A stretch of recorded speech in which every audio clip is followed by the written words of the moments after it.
எல்லாருக்கும் வணக்கங்க. நாம இன்னைக்கு வேர்க்கடலை சட்னி எப்படி செய்யலான்னு பார்க்கலாம். நான் 1/4 கிலோ எடுத்துருக்கிறேன்.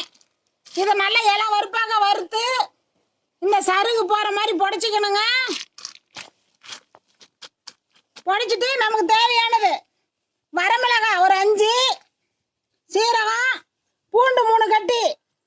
இதை பூண்டை மிந்தி நல்லா தொளிச்சு 1 ஸ்பூன் எண்ணெய் சேர்த்துக்கணுங்க. சேர்த்து இந்த பூண்டை மிந்தி நல்லா பொன்னிறம் வர மாதிரி வறுக்கணும். வறுத்துட்டு அதுலேயே 4-5 வரமிளகாயும் சேர்த்துக்கணுங்க. சேர்த்து அதையும் வறுக்கணும். வறுத்துட்டு கருவேப்பிலை ஒரு கைப்பிடி அளவு நல்லா உண்டுனாவே சேர்த்துக்கலாம். அதையும் வறுத்துக்கணுங்க. வறுத்துட்டு சீரகமும் அதுடன் சேர்த்துக்கணும். சேர்த்து அதையும் வறுக்கணுங்க. வறுத்துட்டு எல்லாமே சேர்த்து மிக்சியில் சேர்த்து இந்த புளி இவ்வளோ புளி சேர்த்துக்கணும். அத்துடன் சேர்த்து நைஸாக அரைக்கணுங்க. உப்பு 1 ஸ்பூனு தேவையான அளவு உப்பு சேர்த்துக்குங்க. நைஸாக அரைச்சி நீங்கள் சாப்பாட்டுக்கும் சேர்த்துக்கலாம். இட்லி தோசை எல்லாத்துக்குமே நாங்கள் தொட்டுக்கலாங்க. தாளிக்கவும் செஞ்சுக்கலாம். இதில் சத்துக்கள் பெண்களுக்கு கர்ப்பப்பை நல்ல வலிமை தரும்.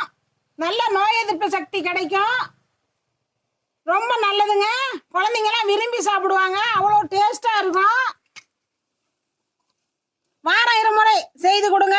நம்ம காய்கறி எதுவும் இல்லைன்னா கூட குழம்புக்கு இதை சேர்த்துக்கலாம்.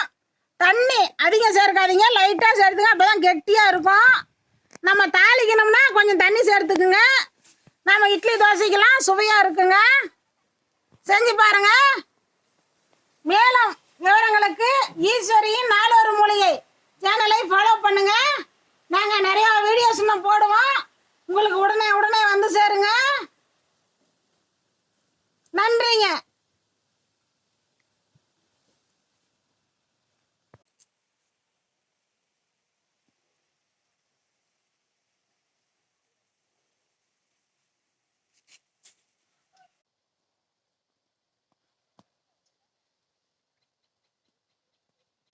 இதுதாங்க நாட்டு அவரைக்காய்.